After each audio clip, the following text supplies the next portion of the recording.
नमस्कार, मैं हूं नवल कांसिना और आज हम करेंगे मन की बात। मैंने नहीं, घबराइए नहीं, मेरे मन की कोई बात नहीं होगी। ये बात होगी नरेंद्र मोदी जी के मन की बात, यानी उनके जो मन की बात के जो एपिसोड्स हैं वो शतक लगा चुके हैं, 100 एपिसोड पूरे हो गए हैं। अब बीजेपी वाले बहुत खुश हैं। किसी ने कर्नाटक में सुना, किसी ने दिल्ली में सुना, किसी ने चेन्नई में सुना मन की बात, किसी ने पहाड़ों में सुना, किसी ने कहीं सुना। पूरे देश में भाजपाइयों ने मन की बात सुनी और कहा कि देखिए हमारे मोदी जी हैं, 70 सालों से किसी ने मन की बात नहीं की, लेकिन जब से वो आए हैं तब से मन की बात कर रहे हैं। तो भैया मन की बात करेगा कौन? 70 साल से मन की बात नहीं हुई तो करेगा कौन? अब ये बताइए कि जितने भी प्रधानमंत्री हुए हैं तो मन की बात तो या तो जो मोदी जी कर रहे हैं वो कर रहे हैं, या फिर अपने अटल बिहारी वाजपेयी कर सकते थे मन की बात, और वो रेडियो पे नहीं करते थे लेकिन वो करते थे अपने मन की ही बात। तो मन की बात वो इसलिए कर सकते थे। बाकी जो प्रधानमंत्री हुए हैं ना, अब कैसे बताऊं, मतलब सब लोग शादीशुदा थे मनमोहन।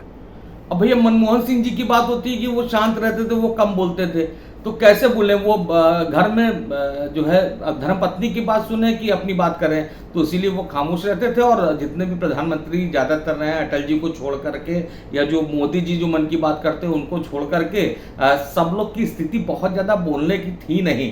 क्योंकि ऐसा होता है ना कि जो शादी नहीं हुई रहती है तो आदमी अम्मा की बात सुनता है, और जब शादी हो जाती है तो अम्मा की बहू की बात सुनता है। तो मामला सबका इसी पे अटका रहा। नेहरू जी से लेके लगातार ऐसा ही होता रहा। अब जैसे कि नरसिम्हा राव जी हैं, नरसिम्हा राव जी अब सत्यम्मा की बात सुनेंगे कि खुद बोलेंगे, सत्यम्मा उनकी पत्नी का नाम था। या देवगौड़ा जी हैं, वो चेन्नम्मा की सुनेंगे कि अपनी बोलेंगे, उनके पास भी मौका नहीं था। तो भैया ये मौका तो मोदी जी के पास था। उनके लिए 100 क्या वो 1000 कर ले, 2000 कर ले, कौन रोकने वाला है, कौन टोकने वाला है? बाकी जनता तो सुनने ही वाली है। और मन की बात पब्लिक तो कतई कर भी नहीं सकती। और सच्चाई है कि मैंने तो कुछ लोग से पूछा भी, आपने कभी मन की बात की है? कि हाँ, एक बार जवानी में की थी मन की बात। उसके बाद 2-3 जगह टाँके लगे थे, 3-4 जगह सूजन थी, सही होते होते कई महीने लगा, उसके पिताजी ने बहुत मारा। तो मन की बात बहुत आसान नहीं होती और मन की बात कोई कर भी नहीं सकता। मन की बात अगर करना शुरू करे तो लोगों के घरों में तलाक हो जाए, लोग बीवी जो है पति को छोड़ के भाग जाए, पति बीवी को छोड़ के भाग जाए, और किसी ने मन की बात की तो दूसरे के घरों में तलाक की स्थिति आ जाएगी, तमाम तरह की समस्याएं होंगी। हाँ, मन की बात से इतना हो सकता है कि आपकी पड़ोसन खुश हो जाए, लेकिन आपकी मन की बात से जो है आपका पड़ोसी भड़क सकता है और आपका जो मन है और तन दोनों को वो बिगाड़ सकता है। तो भैया मन की बात सबके बस की बात नहीं है। तो 100 करें, 1000 करें, 10,000 करें, वो मोदी जी ही कर सकते हैं, क्योंकि उनके पास एक आज़ादी का मौका है। वो आज़ादी का जश्न मनाते रहते हैं और देश भर में उनकी मन की बात सुनी जा रही है, तो वो मन की बात करते रहेंगे।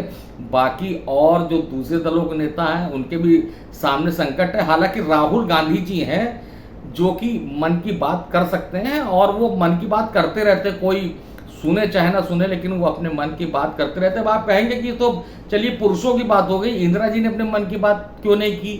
तो कि भैया उन्होंने रेडियो में मन की बात नहीं कही है, लेकिन उन्होंने मन की बात की जरूर है, या ये कह लीजिए कि मन की जरूर की है। अब विपक्ष वाले चिल्लाना शुरू कर देंगे, जो भाजपाई हैं चिल्लाना शुरू कर देंगे कि हाँ मन की बात की है, आपातकाल लगाया था। अरे भैया आपातकाल आया गया हो गया, फिलहाल मेरा इन सब मामले से कुछ नहीं लेना है देना है। आप लोग मन की बात सुनिए, क्योंकि कई भाषाओं में, कई विदेशी भाषाओं में आता है, करोड़ों लोग सुनते हैं। तो आप भी सुनिए, मस्त रहिए, खुश रहिए और मेरा नमस्कार स्वीकार कीजिए।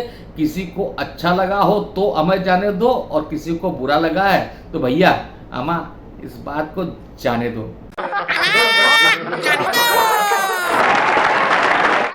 सब्सक्राइब कर लो और घंटी भी बजा दो।